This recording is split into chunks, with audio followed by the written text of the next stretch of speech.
Yo les Toonquesters, bienvenue sur cette nouvelle chaîne et sur cette première vidéo. Même si vous m'avez pas demandé, je préfère quand même vous préciser que la raison principale pour laquelle cette vidéo a été créée, c'est pour parler grosso modo de Webtoon. Et la raison pour laquelle on parle aujourd'hui de Webtoon, c'est Solo Leveling. Qu'est-ce que c'est Solo Leveling? T'inquiète pas frérot, je vais t'expliquer rapidement. Solo Leveling est un animé qu'on retrouve sur l'une des plus grosses plateformes, si ce n'est la plus grosse plateforme de streaming en animé aujourd'hui, que vous connaissez déjà tous, Crunchyroll. Grosso modo, ça raconte l'histoire de Sung Jin-woo, un chasseur de rang E qui devient le plus puissant après avoir acquis des pouvoirs de nécromancien.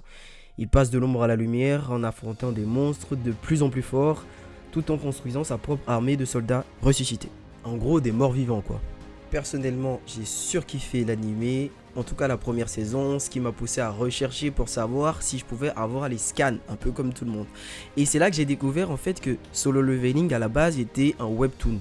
Donc, comme tout super fan qui se respecte, et vous vous en doutez bien, je me suis mis à dévorer toutes les pages du webtoon, jusqu'à terminer l'histoire et même lire l'histoire secondaire. Je veux pas vous spoiler. Et de toute manière, vous aurez l'occasion de voir son évolution avec les prochaines sorties. Bon, voilà pour les explications. Maintenant, passons aux deux webtoons en question. Mais avant tout ça, je lance l'intro.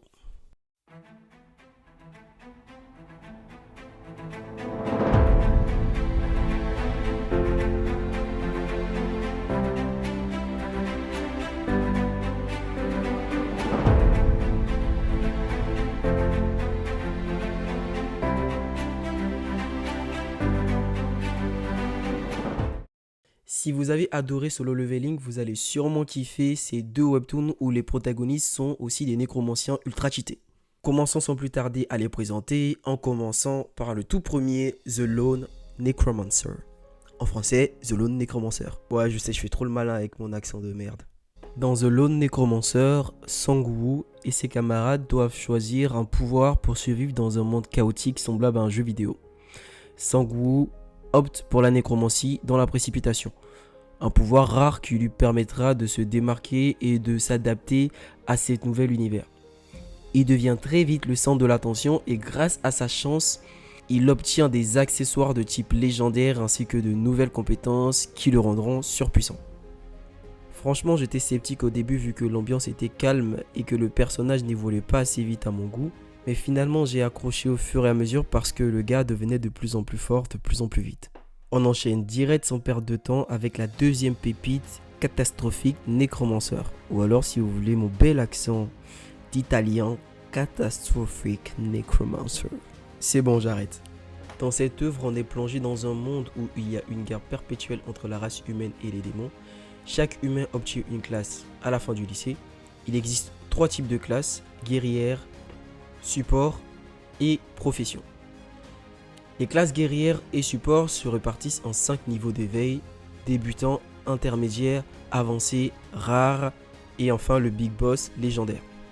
Par contre, Lin Moyu, qui est le héros, se voit attribuer une classe cachée et unique de nécromancien qui dépasse même l'éveil de classe divine. Ah, je vous ai pas dit, mais en fait il existe une classe au-dessus de la classe légendaire et c'est la classe divine.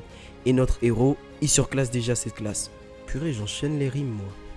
Ce pouvoir unique le distingue et le rend beaucoup plus puissant que tout le monde dès le départ. Et malgré les mystères qui l'entourent, lui et son pouvoir, Lin Moyu évolue à une vitesse folle en n'ayant qu'un seul objectif en tête. Retrouver sa grande sœur qui est partie étudier dans une académie où très peu d'éveillés peuvent rêver d'aller. Tellement c'est chaud pour y entrer. Et franchement, j'ai adoré dès le départ, étant donné que moi j'aime énormément les scénarios, que ce soit des animés ou des webtoons où le héros est cheaté dès le début. Et vu que dans son monde, les classes guerrières sont plus populaires, ça le rend encore plus unique parce qu'il est sous-estimé dès le départ par tout le monde. Et quand il monte sa force, il écrase tout le monde. Bref, je vous invite à le découvrir et à me dire ce que vous en pensez en commentaire. Voilà, tout ça pour dire que si vous aimez les webtoons avec des héros nécromanciens cheatés et des mondes chaotiques, Lone Necromancer et The Catastrophic Necromancer sont faits pour vous. Vous pourrez les retrouver tous les deux sur le site webtoon.fr ou l'application Webtoon. Les 5 premiers chapitres sont gratuits, par contre pour pouvoir découvrir le reste, vous vous en doutez bien, va falloir payer un tout petit peu. Je précise quand même que pour ces 2 webtoons qui viennent à peine de sortir, vous avez quand même une bonne centaine de chapitres, donc vous n'allez pas vous ennuyer. Comme vous vous en doutez, c'est la fin de ce voyage et moi je pars à la recherche de nouvelles pépites. J'espère en tout cas que vous avez aimé, si c'est le cas, pouce bleu. N'hésitez pas à mettre vos webtoons préférés en commentaire et si vous voulez découvrir d'autres pépites, abonnez-vous et activez la cloche pour ne rien manquer. Merci beaucoup en tout cas et tchuss.